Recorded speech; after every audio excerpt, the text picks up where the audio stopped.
Bonsoir à tous, ravi de vous retrouver sur Monaco Info pour une nouvelle édition. Voici les titres de votre JT.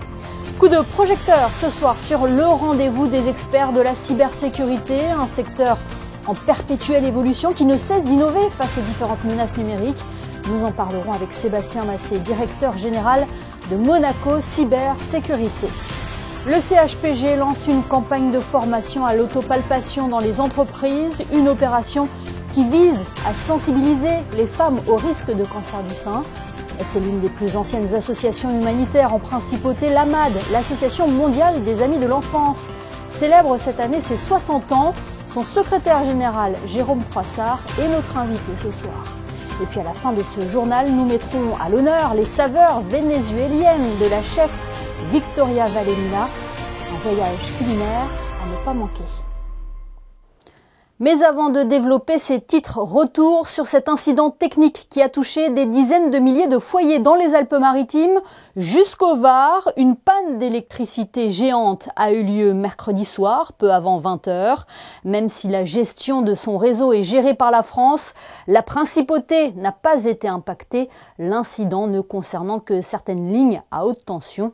La situation est revenue à la normale en France aux alentours de 22 h. Parlons à présent d'un sujet qui nous concerne tous et au plus haut niveau. La sécurité numérique est régulièrement menacée. Plusieurs outils sont développés pour la renforcer. Ils sont actuellement exposés à Monaco aux assises de la cybersécurité. La 23e édition rassemble 3000 personnes, des experts, des acteurs de la sécurité numérique. Bonsoir Sébastien Massé. Bonsoir. Vous êtes directeur général de Monaco Cybersécurité. Comment opérer une transition numérique en toute sécurité ? Effectivement, il est important pour opérer cette transition numérique de réfléchir à ses besoins de sécurité. Parce que la transition numérique aujourd'hui se fait nécessairement en intégrant ces notions de cybersécurité et la sécurisation de ces nouveaux usages. Donc beaucoup d'entreprises se développent leurs usages numériques. Il est extrêmement important d'intégrer de la sécurité dès la conception de ces nouveaux usages. Et quelles sont les principales menaces du numérique ? Les menaces sont très importantes aujourd'hui. On est dans un contexte qui est international, qui évolue très rapidement avec des menaces qui dépassent largement l'échelle de Monaco et qui, bien entendu, impactent notre environnement de façon très importante. Les contextes géopolitiques actuels fait que le nombre de cyberattaques augmente très fortement. Il est nécessaire pour les entreprises de prendre en compte ce risque et de l'adresser au bon niveau. On a l'impression aussi qu'elles sont de plus en plus ingénieuses. Est-ce que c'est le cas ?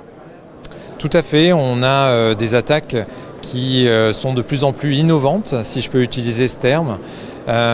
Les attaquants comme les sociétés de services comme la nôtre se battent justement pour être au dernier niveau et avoir une ingéniosité, que ce soit en termes d'attaque mais également de défense. Et on a la nécessité d'avoir des outils technologiques de plus en plus poussés pour être en capacité de détecter ces cyberattaques. Vous qui êtes un expert en cybersécurité, est-ce que Monaco est souvent ciblé ? Monaco n'est pas plus souvent ciblé qu'un autre pays, mais oui, Monaco est ciblé. Les entreprises monégasques sont ciblées comme toute entreprise aujourd'hui. Je pense qu'il ne faut pas faire un focus sur Monaco. On est vraiment dans un contexte qui est un contexte international et qui dépasse très largement Monaco, mais qui l'inclut également. Et c'était important pour Monaco de participer à ces assises. Comme je viens de le dire, on est dans un contexte qui est international, donc être présent aux assises, c'est aussi faire partie de cette communauté, pouvoir échanger avec des acteurs qui sont des acteurs qui à l'extérieur de la principauté et qui vont nous permettre, que ce soit des acteurs technologiques mais aussi des sociétés comme la nôtre, de partager sur la connaissance de la cybermenace et qui vont faire que nous allons être meilleurs dans notre capacité de défense et d'accompagnement des entreprises. Vous avez dévoilé lors de ces assises justement le premier SOC souverain privé. Qu'est-ce qu'un SOC ? Alors un SOC, c'est un Security Operations Center. En français, c'est un centre d'opération de sécurité. Ce sont des équipes qui vont permettre justement de détecter, d'analyser, mais également de réagir à des incidents de sécurité. C'est des équipes qui sont opérationnelles H24, 7 sur 7, et dont la vocation est donc de protéger les entreprises et organisations qui travaillent avec nous. Oui, c'est devenu un élément essentiel. C'est un élément fondamental, ça fait partie d'un des éléments sur lesquels une entreprise doit évoluer et doit mettre en place justement ces mesures de sécurité. C'est une innovation.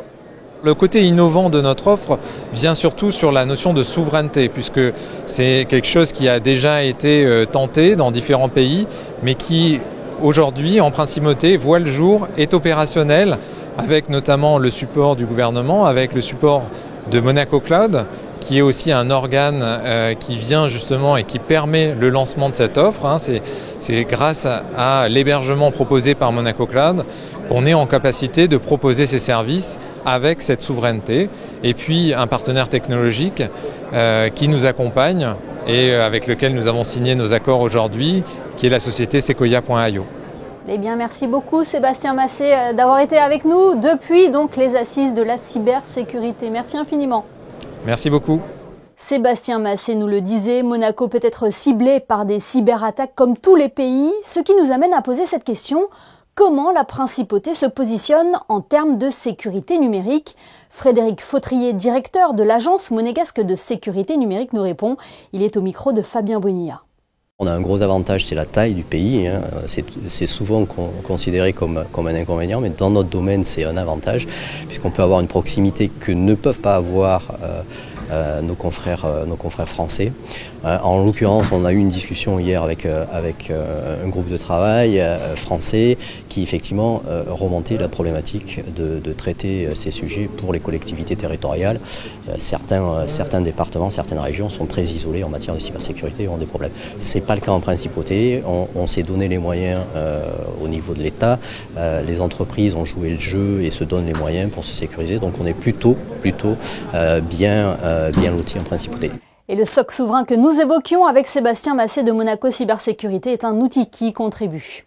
En basket, l'Euroleague fait son grand retour à Gaston-Médecin ce vendredi. Les hommes de Sacha Obradovic reçoivent la Virtus Bologne. Après une défaite sur le parquet de Valence la semaine dernière, les Monégasques veulent absolument réagir devant leur public. Propos recueillis par Yannick de Bever. Depuis mon retour, j'ai vu que c'était un tout nouveau Mike, beaucoup plus souriant. On voit qu'il prend du plaisir sur le terrain. C'est simple, quand il marque des paniers, des fois on le voit sourire, il se tourne vers nous. Il a une énergie qui est vraiment communicative et ça fait plaisir à voir et de le voir aussi bien et ça pousse le groupe clairement. I think this is supposed to be goal for the season. I think we should have our gym full, our sixth player always ready to help us. We need this more than ever. Still, we are from the beginning trying to find ourselves, our best chemistry. We even in Valencia we had some things which we had to execute better. The last couple of games we don't execute the way we're supposed to, which is matter of, let's say, our maybe bad preparation. Maybe catching some easier game in a French league. Now intensity is supposed to be much higher, much bigger, pressure, mental pressure is supposed to be there, like every EuroLeague game, but we have to still be calm and play our game. Monaco Virtus Bologne, c'est donc ce vendredi à 19h à la salle Gaston-Médecin.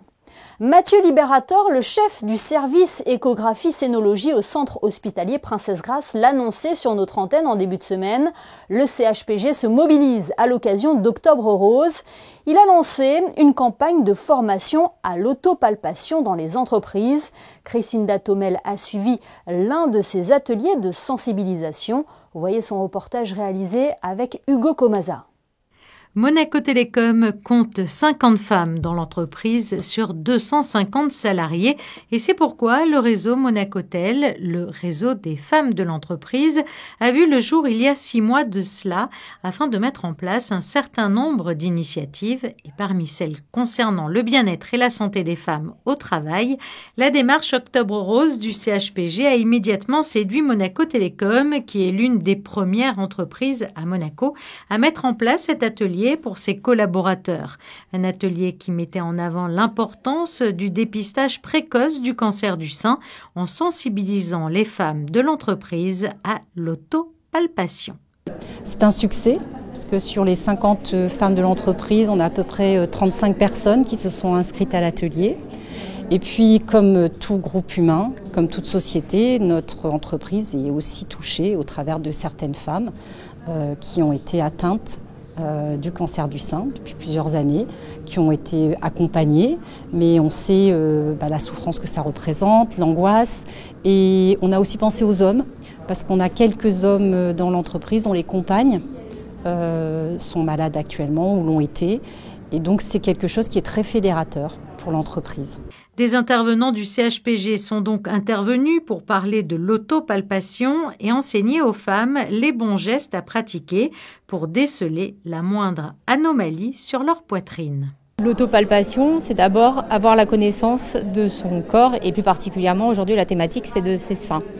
Donc la première étape c'est de se regarder dans la glace pour pouvoir voir une évolution physique de sa poitrine.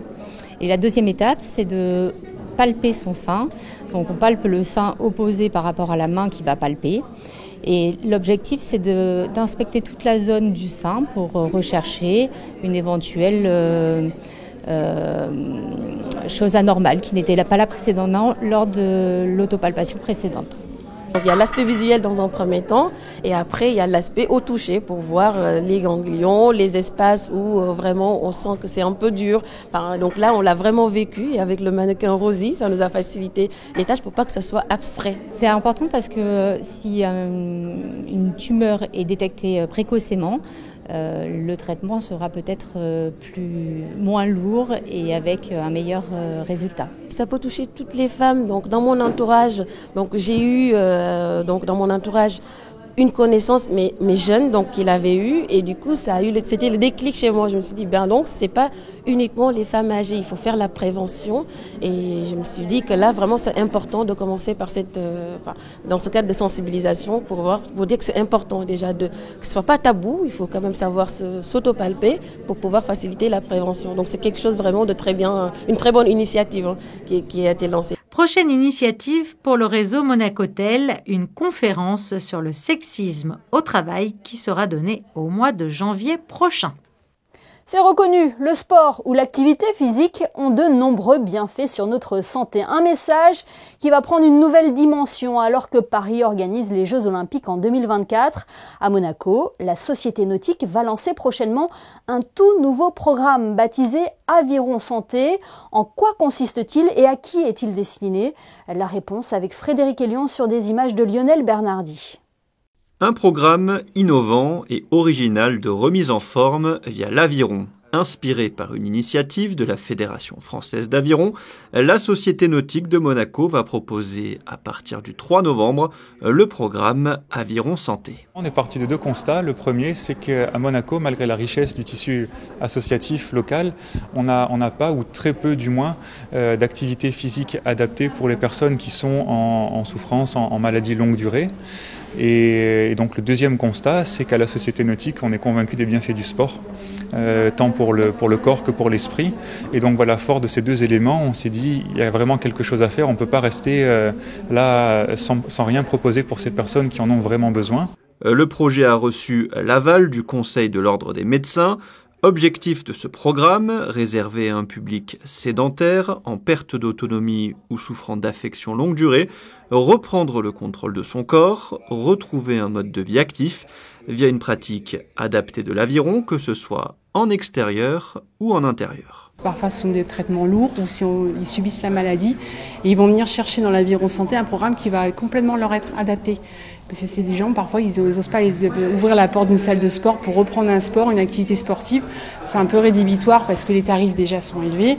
Et c'est un peu de sport de masse, donc c'est vraiment pas individualisé. Donc là, dans le programme Aviron Santé, ils auront ce programme, cette attention qu'ils ont besoin au quotidien afin de pouvoir se sentir mieux.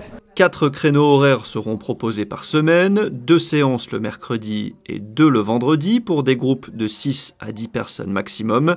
Les prérequis, savoir nager, avoir une mobilité suffisante et être déclaré apte à la pratique par son médecin traitant. 2 demi-journées portes ouvertes seront prévues les lundis 23 et jeudi 26 octobre de 14h à 17h. C'est l'une des plus anciennes associations humanitaires en principauté. L'AMAD, l'Association mondiale des amis de l'enfance, célèbre cette année ses 60 ans.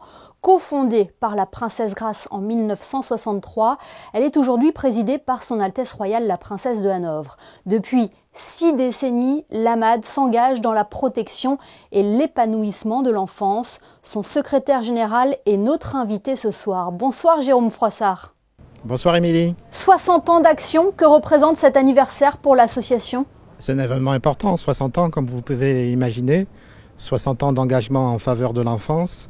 C'est l'occasion pour nous déjà de célébrer cet anniversaire, de réunir l'ensemble de nos partenaires, en tout cas une partie, et surtout nos donateurs, autour de cette ambition que l'on partage tous et qui est une ambition renouvelée en faveur de la protection de l'enfance. Cette association est présidée par la princesse de Hanovre. C'est une présidente très impliquée, hein ? Ah, écoutez, oui, on a la chance d'avoir une présidente qui est à notre côté, qui a ses idées sur l'association, sur cette problématique de l'enfance, de protection de l'enfance, qui s'illustre notamment par des programmes comme sur les mineurs non accompagnés. C'est un sujet de préoccupation majeur de notre conseil d'administration, de notre présidente, mais aussi des sujets comme les enfants, ce qu'on appelle fantômes, les enfants qui sont sans état civil, 240 millions d'enfants à travers le monde qui n'ont aucune existence légale. Donc c'est un engagement fort, je dirais, en termes de programmation, mais aussi en termes d'implication personnelle sur le terrain, au jour le jour, et c'est comme ça que nous travaillons. Justement, comment l'AMAD agit concrètement sur le terrain ? Quelles sont les actions fortes que vous menez ? Alors l'AMAD, je dirais, a évolué depuis 60 ans. Hein. Ça a été, en 1963, une des premières associations créées dans le domaine de protection de l'enfance, avant même la Convention internationale des droits de l'enfant, avec un modèle déjà assez innovant de travailler en réseau avec d'autres associations de protection de l'enfance à travers le monde.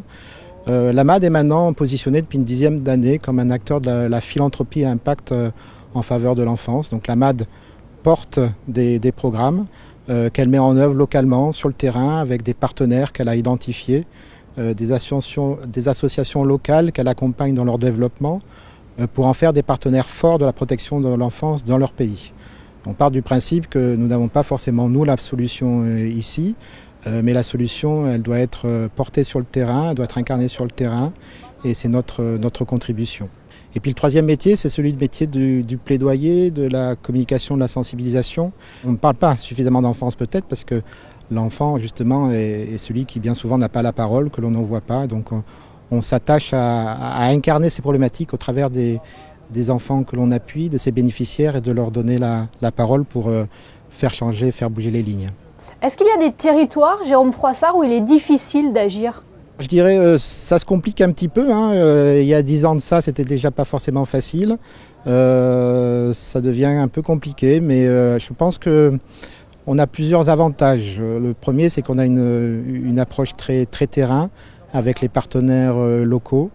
Donc ça, c'est un avantage. Et puis aussi, on a l'avantage je pense qu'en tant qu'ONG monégasque, ce qui nous permet aussi de continuer à travailler dans certains pays, sachant que nous, justement, on a cette ambition pour l'enfance, pour les acteurs locaux, toujours en lien, bien sûr, avec les gouvernements, avec les autorités locales. Mais je donne peut-être un exemple au Burkina Faso.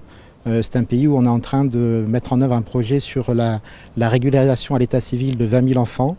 Et on est une des rares ONG, je dirais, francophones à pouvoir continuer à travailler dans ce pays. J'imagine que la guerre en Ukraine ou le conflit israélo-palestinien vous mobilise. Mais finalement, Jérôme Froissart, toutes les situations sont des situations d'urgence. Hein.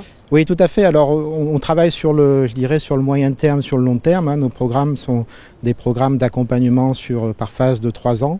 Donc, on travaille sur le temps long, à la recherche de l'impact.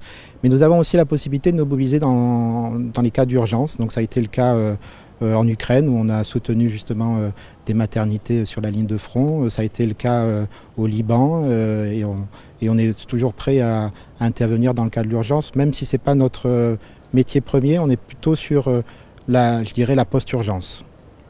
L'enjeu est toujours le même aujourd'hui, et quelles sont les ambitions de l'AMAD maintenant que vous venez de célébrer vos 60 ans ?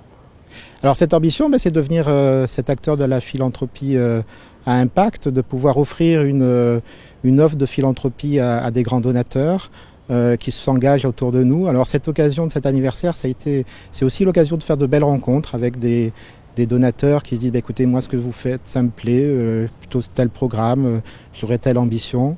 Je viens d'hier d'avoir une confirmation d'un donateur par exemple qui me dit, qui vient de République démocratique du Congo, qui a ses affaires là-bas, et qui me dit moi en tant que homme d'affaires là-bas, j'ai un gros problème, je ne trouve pas de femmes justement pour mon conseil d'administration, de femmes formées, et l'avenir du pays passera par l'éducation. Donc on va mettre en place avec ce donateur un programme spécifique pour former cette jeunesse africaine. Eh bien, merci beaucoup Jérôme Froissart d'avoir été avec nous ce soir pour évoquer les 60 ans de l'AMAD. J'en profite pour rappeler aux téléspectateurs le site internet de l'association amad.org. Merci beaucoup. Merci beaucoup. Le cycle 2023 de conférences de la Monaco Méditerranée Foundation s'est achevé hier soir au One Monte Carlo avec un dernier rendez-vous qui avait pour thème la Méditerranée, carrefour de culture, de peuples et religions. Plus de détails dans ce reportage de Frédéric Elion et Hugo Comasa. Qu'est-ce que la Méditerranée ? La question peut sembler banale et pourtant elle mérite d'être posée. L'historien français Fernand Braudel disait « c'est 1000 choses à la fois ». Il est difficile de définir ou résumer la Méditerranée et sa complexité. Pour le faire, le professeur Andrea Riccardi était l'invité de la Monaco Méditerranée Foundation. Le thème de la conférence, la Méditerranée, carrefour de culture, de peuples et de religions. Quelquefois, on a peur de la Méditerranée. On a peur à cause de sa complexité. L'horizon de la Méditerranée pour les pays du Nord devient l'horizon du risque, du danger, de l'immigration, du terrorisme, des problèmes. Je pense que la Méditerranée, ce n'est pas seulement un horizon de problèmes, mais c'est un monde de ressources où nous sommes appelés à vivre ensemble. L'Est de la Méditerranée est actuellement au cœur de l'actualité avec la situation autour de la bande de Gaza. C'est triste ce qui est arrivé en Israël et Hamas, les attaques d'Hamas contre Israël, c'est une guerre. Mais la Méditerranée est aussi le mer de la guerre. Nous devons rappeler la Syrie et nous devons rappeler les tensions qui vivent dans cette réalité. Je m'interroge, nous sommes obligés par notre géographie à une réalité d'insécurité? Je ne crois pas. Je crois que notre géographie méditerranéenne, c'est une grande ressource.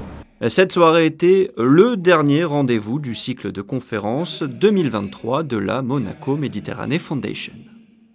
Dans le reste de l'actualité, en bref et en images, l'association monégasque pour l'Amérique latine a organisé en début de semaine un concert au Théâtre des Variétés. Les Masters de la Canción Criolla del Pérou avaient pour invité la chanteuse Cecilia Bracamonte, la violoniste Maria Elena Pacheco et le guitariste Ernesto Hermosa.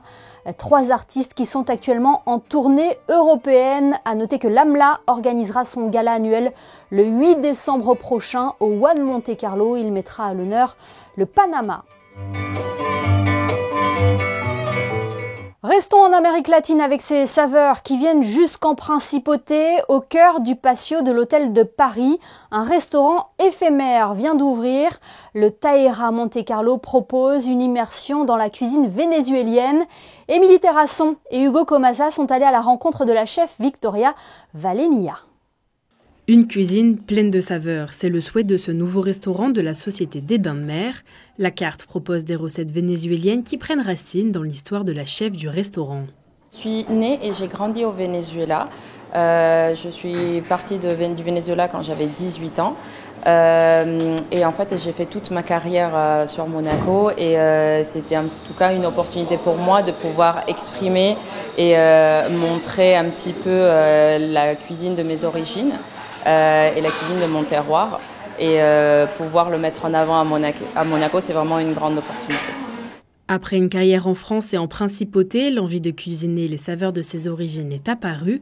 Elle a adapté les recettes traditionnelles de sa grand-mère et de sa nourrice à son savoir-faire. Il fallait faire pas mal de recherches dans les bouquins de ma grand-mère et de ma nourrice. Et c'était vraiment un petit peu en fonction de demander et de goûter et d'essayer de retrouver les saveurs en tout cas que j'ai eu l'habitude de manger quand j'étais petite, car ça fait très longtemps que je ne suis pas allée au Venezuela. Et c'est d'autant plus difficile parce qu'on est en train de cuisiner plutôt avec des mémoires et essayer d'avoir vraiment la cuisine de mon enfance. Donc ça n'a pas été un travail facile, mais je pense que ça va être assez réussi. Le Taïra propose donc une expérience culinaire à retrouver dans le patio de l'hôtel de Paris pendant près d'1 an. Rejoignons à présent Chrisinda Thomel pour les prévisions météo. Bonsoir Chrisinda, quelle est la tendance pour la journée de vendredi ? Bonsoir Émilie, bonsoir à tous. Demain, le temps sera couvert, se partageant entre le gris et le bleu. L'après-midi sera cependant plus ensoleillé que la matinée. Les températures seront comprises entre 22 et 15 degrés. Pour ceux qui souhaitent encore se baigner, l'eau de mer sera à 23. Demain, le soleil se lèvera à 7h40 et se couchera à 18h52. Vendredi, nous fêterons les Gémeaux. Oui, et avis aux superstitieux, demain, nous serons le vendredi 13. Ce journal est à présent terminé, merci de nous avoir suivis. On se quitte avec ce compte à rebours, J-7 avant le début de la foire attraction. Un moment attendu aussi bien par les petits que par les grands et que mettent en valeur ce soir les photographes de la direction de la communication. Demain, vous avez rendez-vous avec Yannick de Bever pour votre JT de fin de semaine. Très belle soirée à tous sur Monaco Info.